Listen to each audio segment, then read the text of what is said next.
Welcome students, nutrition and डाइट्रिक्स से आपका topic protein, उसी को ही आगे कंटिन्यू करते हुए हम देखेंगे आज कि क्लासिफिकेशन ऑफ प्रोटीन, कि प्रोटीन को हमने किस किस टाइप्स में किन किन बेसिस पे उसे क्लासिफाई किया है। तो सबसे पहले हम देखते हैं कि प्रोटीन को हमने फर्स्ट क्लासिफाई किया है on the basis of their shape. Shape के बेसिस पे आपके प्रोटीन कितने टाइप्स के होते हैं। वहीं पे आपके शेप के बेसिस पे आपके प्रोटीन्स दिखेंगे आपको दो टाइप में, जो कि आपका ग्लोबुलर प्रोटीन और फाइब्रस प्रोटीन। ग्लोबुलर प्रोटीन मतलब जिनका स्पेरिकल राउंड होता है, जो आपका स्पेरिकल स्ट्रक्चर होएगा या राउंड शेप के जो प्रोटीन होंगे उसमें आते हैं आपके ग्लोबुलर प्रोटीन। वहीं पे बात करते हैं अगर हम फाइब्रस प्रोटीन की, फाइब्रस प्रोटीन वो होते हैं जिनकी आपकी लॉन्ग थ्रेड लाइक स्ट्रक्चर होता है, जो कि आपकी long chain of amino acid present होएगा पर एक थ्रेड लाइक स्ट्रक्चर में। वहीं पे हम आगे देखते हैं on the basis of complexity. Complexity में हम बात करते हैं कॉम्पोजिशन की, जो आपका प्रोटीन जो होता है वो किस चीज़ से बना होता है। मतलब कि अमीनो एसिड तो नॉर्मल चेन आपकी प्रेजेंट होती ही होती है, अमीनो एसिड तो प्रेजेंट है, देन हम उसको बोल देंगे सिंपली आपको सिंपल प्रोटीन्स। कॉम्प्लेक्स में अगर बात करें, अमीनो एसिड के साथ आपके साथ एक नॉन प्रोटीन पार्ट जुड़ा होता है। नॉन प्रोटीन पार्ट आपका कुछ भी हो सकता है, जैसे कि कोई ना कोई कार्बोहाइड्रेट हो, या फिर कोई ना कोई फैट लिपिड, या फिर आपका कोई एक अदर पार्ट हो सकता है जैसे कोई ना कोई आयन। देन हम बात करते हैं ड्राइव प्रोटीन्स की। इसी में हम देखते हैं कि प्रोटीन को हमने और कैसे फर्दर उनके केमिकल रिएक्शन करा के देन उसको हमने और चेंजेस वेरिएशन ला के देन हमने कोई प्रोटीन न्यू प्रोटीन फॉर्म किया है, तो उसी को हम बोलते हैं ड्राइव प्रोटीन। देन हम बात करते हैं on the basis of the origin. Origin के बेसिस पे हमने प्रोटीन को दो क्लासिफिकेशन दी है, दो टाइप्स में डिवाइड किया है। एक है प्लांट प्रोटीन और आपका एक animal protein. Plant protein simply वो प्रोटीन जो आपको प्लांट सोर्सेज से मिले, और आपके एनिमल प्रोटीन वो जो आपको एनिमल सोर्सेज से रिक्वायर्ड होते हैं। दैन लास्ट क्लासिफिकेशन में हम बात करते हैं कि आपने प्रोटीन को लास्ट में हमने किन बेसिस पे क्लासीफाई किया है। वो होता है आपके on the basis of quality और the classification of amino acid, कि हमने प्रोटीन की कैसी क्वालिटी है, ईजिली डाइजेस्टेबल है भी या नहीं है, या फिर आपका जो प्रोटीन है जो आपको सोर्सेज से मिल रहा है आपको सब तरह के एसेंशियल अमीनो एसिड रिक्वायरमेंट की हो रही है या फिर नहीं हो रही है। उन्हीं बेसिस पे सबसे पहले हम देखते हैं एसेंशियल पे। एसेंशियल मीन्स मतलब जो भी आपने खाया पिया है, जितना भी आपका प्रोटीन जो आपकी बॉडी में आया है, जितने भी अमीनो एसिड है वो सारे बॉडी को आपके रिक्वायर्ड है प्रॉपर ग्रोथ और डेवलपमेंट के लिए, वही होता है आपके एसेंशियल अमीनो एसिड। वहीं पे हम बात करते हैं सेमी एसेंशियल की। सेमी एसेंशियल आपके वो प्रोटीन्स होते हैं जो एक पर्टिकुलर एज टाइम पीरियड तक आपको नीड होती है। देन बात करते हैं आपके नॉन एसेंशियल की। नॉन एसेंशियल में बेसिकली आपके वो अमीनो एसिड्स आते हैं, वो प्रोटीन्स आते हैं जो कि आपकी बॉडी में रिक्वायरमेंट तो होती है, पर वो बॉडी आपको फर्दर और किसी प्रोटीन की हेल्प से या फिर और किसी बायोकेमिकल बायोमोलिक्यूल की हेल्प से आपकी बॉडी खुद ब खुद सिंथेसाइज कर सकती है। वो होते हैं आपके non essential amino acids. Then बात करते हैं आपके दो हाई बायोलॉजिकल वैल्यू और low biological value protein. High biological value proteins वो प्रोटीन जिसके आप ऐसे प्रोटीन जो कि आप जिसके अंदर आपके सब तरह के एसेंशियल अमीनो एसिड प्रेजेंट हो और बॉडी में इजीली डाइजेस्टेबल भी हो। पर लो बायोलॉजिकल वैल्यू वो प्रोटीन जिसके अंदर आपके कुछ ना कुछ एसेंशियल अमीनो एसिड एब्सेंट रहेंगे, पर प्लस ईजिली वो आपके बॉडी में अच्छे से डाइजेस्ट भी नहीं हो सकता। देन इसी को ही हम आगे फर्दर डिटेल में स्टडी करते हैं। सबसे पहले हम देखते हैं फाइब्रस प्रोटीन। फाइब्रस प्रोटीन को हम स्क्लेरो प्रोटीन्स भी बोलते हैं। स्क्लेरो मतलब कि आपकी लॉन्ग थ्रेड लाइक स्ट्रक्चर में ये आपका प्रेजेंट होता है। इसमें डिटेल को हम देखें तो हैव इलोंगेटेड थ्रेड लाइक और फिलामेंटेड शेप में होते हैं। इलोंगेटेड लॉन्ग होते हैं, थ्रेड लाइक स्ट्रक्चर होता है, फिलामेंटेड शेप के होंगे। फिलामेंटेड आपकी वही शेप होती है कि एक थ्रेड लाइक स्ट्रक्चर, एक लॉन्ग स्ट्रक्चर होता है आपका प्रोटीन का। Are insoluble in water, they are generally water में आपके घुलनशील नहीं होते, आपके पानी के अंदर ये जल्दी से घुलते मिलते नहीं है। Serve as structure and supportive function in the body. Body के अंदर इनका क्या रोल प्ले होता है, इनका फंक्शन यही होता है कि कोई ना कोई स्ट्रक्चर फॉर्मेशन में हेल्प करते हैं या आपकी बॉडी में कोई ना कोई सपोर्ट प्रोवाइड करते हैं। आर टफ एंड स्ट्रॉन्ग, इनका जो नेचर होता है वो कैसा होता है, ये टफ और स्ट्रॉन्ग होते हैं। Resistance to change in temperature in pH, कि कोई भी अगर टेम्परेचर चेंज हो या फिर पीएच चेंज हो तो ये अपने आप में जल्दी से चेंजेस नहीं लाते। अगर इसमें एग्जांपल्स की बात करें तो इसमें सबसे पहले हम देखते हैं केराटिन। केराटिन आपका कैसा प्रोटीन होता है? ये बेसिकली आपका हेयर प्रोटीन होता है, जो कि आपका हेयर कैसे दिखते हैं, आपके लॉन्ग एंड फिलामेंटस शेप के प्रोटीन्स होते हैं। वहीं पे हम कोलाजन और इलास्टिन की भी बात करें, कोलाजन और इलास्टिन आपने सुना होगा कि टिश्यू के अंदर आपके जो फिब्रोसाइट्स है वो 2 तरह के आपके फाइबर्स सिक्रेट करते हैं, और वो फाइबर्स आपके कोलाजन और इलास्टिन होते हैं। तो ये भी आपका एक प्रोटीन का एक पार्ट होता है, आपका ये प्रोटीन होते हैं कोलाजन और इलास्टिन भी। इसमें एक फर्दर एग्जांपल है जिसको हम बोलते हैं फिब्रिन। देन बात करते हैं हम ग्लोबुलर प्रोटीन की। ग्लोबुलर प्रोटीन में क्या होता है कि जो प्रोटीन है वो आपका राउंड स्ट्रक्चर में होता है, एक तरह के आप इसको कह लो बल्क में रहता है, एक तरह से राउंड और स्पेरिकल स्ट्रक्चर आपका फॉर्म होता है। एक लॉन्ग चेन आपके अमीनो एसिड्स होती है जो कि आपके किस बॉन्ड से मिलकर बनते हैं, पेप्टाइड बॉन्ड से मिलकर आपके अमीनो एसिड्स की एक चेन बनती है।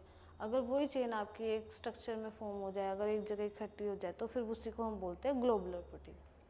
हैव अ कॉम्पैक्ट स्पेरिकल और राउंडेड शेप आपकी इसकी कैसी होगी, कॉम्पैक्ट होएगी, मतलब एक दूसरे से कुछ ज़्यादा ही क्लोज होंगे आपके अमीनो एसिड, इसलिए इसको कॉम्पैक्ट बोलेंगे। वहीं पे स्पेरिकल और राउंड शेप आपकी गोल और आपके राउंड शेप की आपके ये तरह के प्रोटीन होते हैं। मेन अगर इसका केमिकल फंक्शन की बात करें तो फिर इसमें सोल्यूबल इन वाटर, कि आपके वाटर में ईजिली सोल्यूबल हो सकते हैं। इनका मेन फंक्शन की बात करें, कैसे फंक्शन आपके परफॉर्म करते हैं, एज अ एंजाइम भी फंक्शन ये परफॉर्म कर सकते हैं, एज अ हार्मोन, एंटीबॉडी और ट्रांसपोर्ट मॉलिक्यूल्स में भी आपकी हेल्प करते हैं। देन हम they are generally sensitive to temperature और पीएच चेंज, ये जो आपके सेंसिटिव होते हैं टेम्परेचर और पीएच चेंज के। अगर कभी कोई ना कोई टेम्परेचर चेंज होता है या फिर पीएच में कहीं ना कहीं डिफरेंस आता है तो ऐसे प्रोटीन जो है वो डीनेचर होते हैं, मतलब उनका जो प्रॉपर फंक्शन है और जो जो फंक्शनिंग होती है वो आपकी नहीं कर पाता, इसलिए बोलते हैं ये जनरली सेंसिटिव होते हैं। जैसे एग्जांपल में अगर ये एज अ एंजाइम फंक्शन करते हैं तो फिर कोई ना कोई एंजाइम का नाम होगा। एंजाइम में आपका अमाइलेज और पेप्सिन आता है। वहीं पे अगर हॉर्मोन्स की अगर बात करें, हार्मोन में आप इंसुलिन देख सकते हो। ट्रांसपोर्ट मॉलिक्यूल्स में अगर एग्जांपल चाहिए तो आप इसको हीमोग्लोबिन ऐसा देख सकते हो।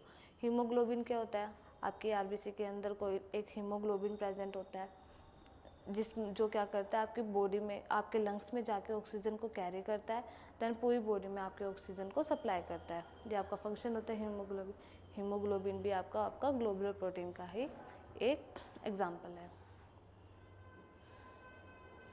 नेक्स्ट इसमें बात करते हैं on the basis of the complexity और कंपोजिशन के बेसिस पे, कि कैसे कैसे वो फॉर्म होते हैं, कैसे उसका केमिकल कंपोजिशन होता है आपके प्रोटीन का। उस बेसिस पे हमने प्रोटीन को तीन टाइप्स में डिवाइड करा है। सबसे पहले आपका आ गया simple protein. Simple protein normally आपके अमीनो एसिड्स होंगे, चेन में हो सकते हैं या फिर कोई स्पेरिकल स्ट्रक्चर भी हो सकता है, बट बेसिकली क्या होगा, बस आपका एक ना एक अमीनो एसिड ही प्रेजेंट होगा। सबसे पहले इसमें बात करते हैं कि ये आपका किससे बना होता है, कंपोज्ड ऑन अमीनो एसिड, कि आपका किसका बना होता है, ये अमीनो एसिड्स का बना होता है। अगर इसको हाइड्रोलाइज कराया गया वाटर के प्रेजेंस में, अगर इसका ब्रेकडाउन होगा तो फिर ये सिर्फ आपका अमीनो एसिड्स को ही यील्ड करेगा, मतलब सिर्फ आपके अमीनो एसिड्स ही आपको देखने को मिलेंगे। Do not contain any non protein और फॉस्फेट ग्रुप, मतलब कि इसके साथ कोई भी नॉन प्रोटीन पार्ट नहीं जुड़ा होता। नॉन प्रोटीन का पार्ट आपका क्या होता है, amino acid. Basic unit, basic structure आपका वही फॉर्म करती है। अगर प्रोटीन के साथ कोई और अदर पार्ट लग जाए तो हम उसी को बोलते हैं हम prosthetic group. Prosthetic group, non protein part को हम प्रोस्थेटिक ग्रुप। तो इसके अंदर हमारे सिंपल प्रोटीन्स के अंदर आपका कोई भी प्रोस्थेटिक ग्रुप या नॉन प्रोटीन पार्ट जुड़ा नहीं होता। कैन बी फाइब्रस और ग्लोबुलर इन नेचर, कि आपको हो गए फाइब्रस और ग्लोबुलर दोनों स्ट्रक्चर में आपको फॉर्म में ये प्रेजेंट हो सकते हैं।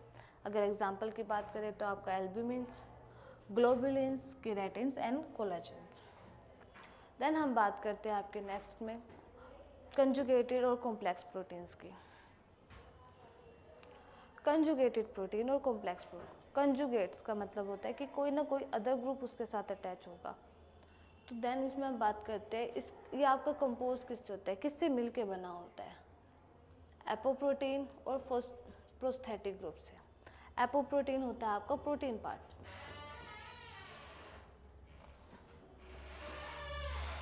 प्रोटीन पार्ट मतलब जिसके अंदर आपके सिर्फ अमीनो एसिड्स होंगे, और वहीं पे आपका प्रोस्थेटिक ग्रुप कोई ना कोई नॉन प्रोटीन पार्ट आपका कार्बोहाइड्रेट, फैट्स, आपका कोई भी आयंस वगैरह प्रेजेंट हो सकते हैं। तो वहीं पे हम हाइड्रोलिसिस की बात करें, अगर इसमें प्रोटीन को हम वाटर के प्रेजेंस में ब्रेक डाउन करा के देखें तो आपको क्या क्या देखने को मिलेगा। आपको इसमें मिलेंगे अमीनो एसिड्स देखने को मिलेंगे, साथ में आपको कोई ना कोई प्रोस्थेटिक ग्रुप। उस प्रोस्थेटिक ग्रुप वही जो आपका प्रोटीन के साथ कोई अदर ग्रुप जो अटैच होता है, जो कि आपका कोई प्रोटीन का पार्ट नहीं होता। प्रोस्थेटिक ग्रुप में भी carbohydrate, lipids, nucleic acid, metals और फॉस्फेट ग्रुप। कि प्रोस्थेटिक ग्रुप आपके क्या क्या हो सकते हैं, जैसे अभी बात करी हमने कार्बोहाइड्रेट की। कार्बोहाइड्रेट में अगर एग्जांपल हम देखें तो ग्लाइकोप्रोटीन। अगर प्रोस्थेटिक ग्रुप आपका कोई भी कार्बोहाइड्रेट मतलब अगर ग्लूकोज प्रेजेंट है तो हम उसको ग्लाइकोप्रोटीन बोलेंगे। अगर फॉस्फेट ग्रुप अगर कोई प्रेजेंट है प्रोटीन के साथ, आपका कोई फॉस्फेट ग्रुप अगर प्रेजेंट है तो उसको हम फॉस्फोप्रोटीन बोलेंगे। वहीं पे हीम, अगर आपका prosthetic group non protein part मतलब प्रोटीन के साथ अगर आपका आयरन अटैच हो तो हम उसे हीमोग्लोबिन बोलते हैं। तो यही होता है आपके कुछ एग्जांपल कंजुगेट प्रोटीन के। कंजुगेट प्रोटीन ऐसे प्रोटीन जिनके प्रोटीन के साथ कोई ना कोई नॉन प्रोटीन पार्ट आपका कनेक्ट होता है। वहीं पे हम बात करते हैं ड्राइव प्रोटीन की।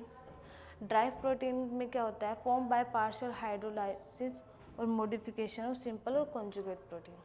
मतलब कि जो भी आपने सिंपल प्रोटीन्स पढ़े, जितने भी आपने कंजुगेट पढ़े, उनमें कोई ना कोई हाइड्रोलाइज कराएंगे, कोई ना कोई केमिकल रिएक्शंस वगैरह हम उसमें करके देखेंगे, जो वो प्रोटीन बनता है, जो लास्ट में जो एंड प्रोडक्ट बनता है उसी को हम बोलते हैं ड्राइव प्रोटीन।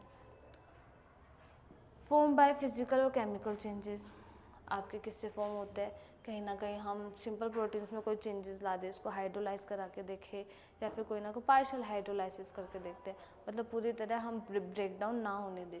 वहीं पे कंजुगेट प्रोटीन का भी हम सेम ऐसी रिएक्शन करेंगे, पार्शियल हाइड्रोलिसिस करेंगे, या फिर हम कोई ना कोई अदर केमिकल चेंजेस करके देखेंगे, उन्हीं को हम बोलते हैं ड्राइव प्रोटीन। जिसमें अपने एग्जाम्पल्स में बात करते हैं प्रोटीन्स, पेप्टोन्स और पेप्टाइड्स। ये सब आपके प्रोटीन के ही पार्ट है, ये सब आपके एंजाइम्स आते हैं ज़्यादातर, जो आपके प्रोटीन को डाइजेस्ट कराने में हेल्प करते हैं। नेक्स्ट में हम बात करते हैं आपका on the basis of the origin. Origin के बेसिस पे आपके दो तरह के प्रोटीन होते हैं, दो तरह में कि कौन सा सोर्सेज होता है कि आपको कहाँ से प्रोटीन प्रोवाइड होए। तो उसके आपके दो सोर्सेज होते हैं, प्लांट प्रोटीन और एनिमल प्रोटीन। प्लांट प्रोटीन में अगर हम देखा जाए, सबसे पहले ऑब्टेन फ्रॉम प्लांट सोर्सेज, आपके प्लांट सोर्सेज हो सकते हैं। अब प्लांट सोर्सेज कौन कौन से होंगे, आपके पल्सेस, सीरियल्स, नट्स और लेग्यूम्स ऐसे में आपको प्लांट प्रोटीन दिखने का। आपके दाल चावल जो होते हैं, जितने भी आपके सीड्स वाले जितने भी खाने की चीज़ें होती है, उनमें ज़्यादातर आपको प्लांट प्रोटीन देखने को मिलता है। आपके नट्स में भी, आपके जितने भी जैसे काजू, आमंड्स वगैरह, काजू होते हैं या बादाम या फिर जितने भी नट्स होते हैं, उनमें भी आपको प्रोटीन देखने को मिलता है। ऑफन डेफिशिएंटेड इन वन और मोर एसेंशियल अमीनो एसिड, कि हम क्या बात करते हैं कि प्लांट प्रोटीन में कहीं ना कहीं कोई ना कोई एसेंशियल अमीनो एसिड हमेशा एब्सेंट रहता है। कोई भी एक प्लांट प्रोटीन अगर हम कोई भी एक पर्टिकुलर सोर्स ले तो उसमें कोई ना कोई प्लांट प्रोटीन ज़्यादा हो सकता है, प्रॉपर अमाउंट में हो सकता है, पर कहीं ना कहीं एक एसेंशियल अमीनो एसिड उसमें या तो होएगा ही नहीं या फिर बहुत ही कम अमाउंट में प्रेजेंट होता है। तो generally have low biological value as compared to animal protein. तो इसका मतलब क्या है, इनकी लो बायोलॉजिकल वैल्यू होते हैं। बायोलॉजिकल वैल्यूज़ का मतलब यही होता है कि अगर लो बायोलॉजिकल वैल्यू मतलब कि एसेंशियल अमीनो एसिड कोई ना कोई वो कम क्वांटिटी में होगा या प्रेजेंट ही नहीं होगा या बॉडी में इजीली डाइजेस्टेबल नहीं होगा। Some are rich in specific amino acid, कुछ प्लांट प्रोटीन के ऐसे सोर्सेज हैं जो कि हमारे एसेंशियल अमीनो एसिड, सारे तो नहीं पर हाँ कुछ तरह के अमीनो एसिड प्रेजेंट होते हैं। जैसे कि अगर लेग्यूम्स की बात करें, लेग्यूम्स के आपके अंदर लाइसिन आपको ज़्यादा देखने को मिलता है, पर वहीं पे मिथेनोन की बात करें, जो भी आपका एक एसेंशियल अमीनो एसिड है वो भी आपको कम देखने को मिलता है। ऐसे ही आपके अगर प्लांट प्रोटीन में हम बात करें कि आपको मेजरली कौन से तरह के आपको प्रोटीन देखने को मिलता है, वो आपका ग्लूटानिन और ग्लाइसिन। अगर वहीं पे हम दूसरी तरफ देखें एनिमल प्रोटीन्स को, एनिमल प्रोटीन वही प्रोटीन जो आपको एनिमल सोर्सेज से मिले, जो भी आपका मीट है, या फिर कोई ना कोई एनिमल प्रोडक्ट, आपका मिल्क, मीट, एग, ये सब आपके एनिमल सोर्सेज में आते हैं।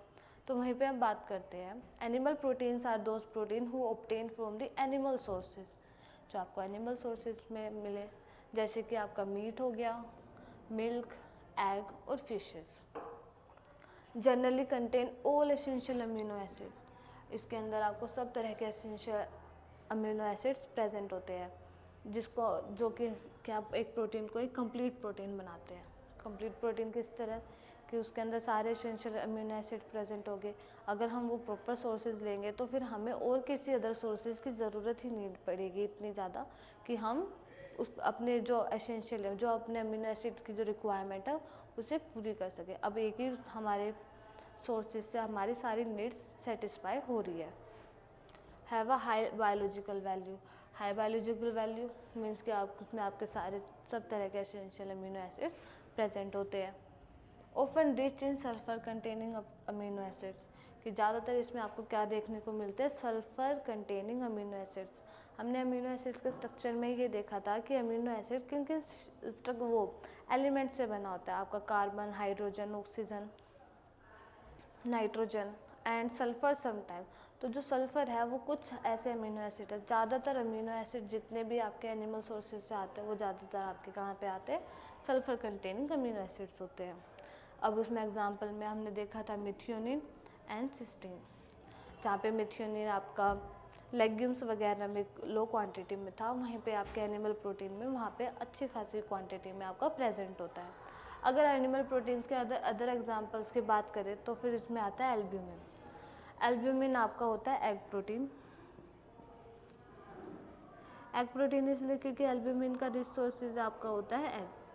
वहीं पे कैसीन की अगर बात करें, कैसीन होता है आपका मिल्क से आपको प्रोवाइड होता है।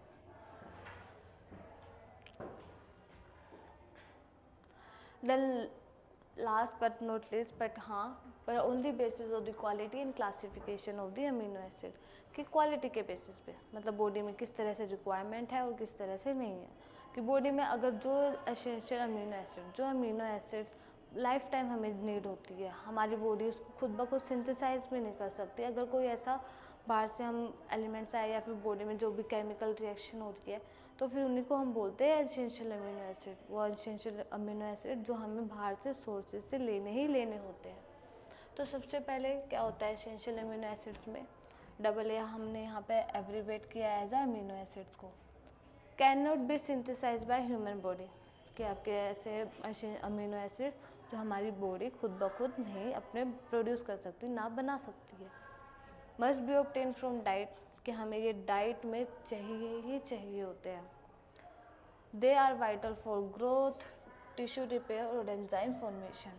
एसेंशियल अमीनो एसिड्स की नीड किस लिए होती है, ग्रोथ के लिए हमारी ज़रूरत होती है, टिश्यू रिपेयर में हमारी ज़रूरत होती है और एंजाइम फॉर्मेशन में हमारी ज़रूरत होती है।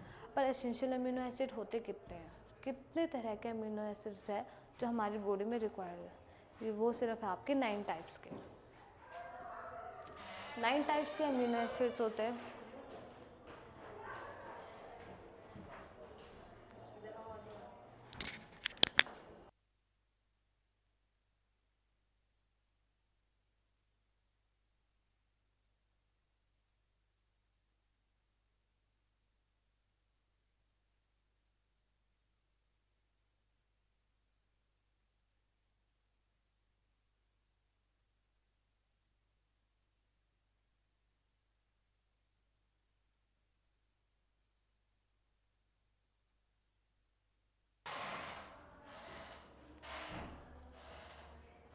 अभी हमने देखा कि एसेंशियल अमीनो एसिड्स जो होते हैं वो ऐसे अमीनो एसिड जो आपकी बॉडी में डेली टू डे रिक्वायरमेंट जिनकी ज़रूरत होती है, ऐसे जो हमारी ह्यूमन बॉडी सिंथेसाइज नहीं कर सकती। तो आपकी बॉडी में 9 टाइप्स के अमीनो एसिड्स जो होते हैं जिनकी रिक्वायरमेंट होती है, जिनको हमने एक शॉर्टकट में अगर आप बात कर सकते तो उसके अंदर हिल MPTV। इसको हम फर्दर और डिटेल में देखेंगे कि हाँ इनकी फुल फॉर्म क्या है और कैसे हमारी बॉडी में रिक्वायरमेंट होती है। अभी हम बात करते हैं सेमी एसेंशियल अमीनो एसिड की। सेमी एसेंशियल अमीनो एसिड्स वो अमीनो एसिड जो एक पर्टिकुलर एज ग्रुप तक हमारी बॉडी में रिक्वायर होते हैं। अब पर्टिकुलर एज ग्रुप तक सिर्फ इन्फेंट्स में और या फिर चाइल्डहुड तक जिनकी हमें ज़रूरत होती है। नॉर्मली सिंथेसाइज इन बॉडी, ज़्यादातर ये बॉडी में बन तो जाते हैं पर require from diet under certain conditions.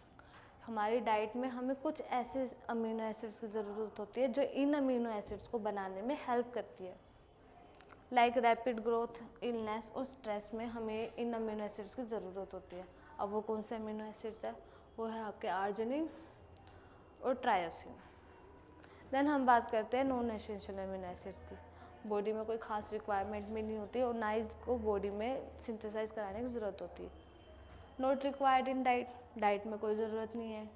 Can be synthesize by body, कि आपकी बॉडी है इन टाइप्स के अमीनो एसिड्स को खुद ब खुद सिंथेसाइज कर सकती है from amino acid and the compounds. Other amino acids, कोई ना कोई अदर अमीनो एसिड्स का कंपाउंड लेके हम उसको खुद ब खुद अपनी बॉडी में सिंथेसाइज कर सकते हैं।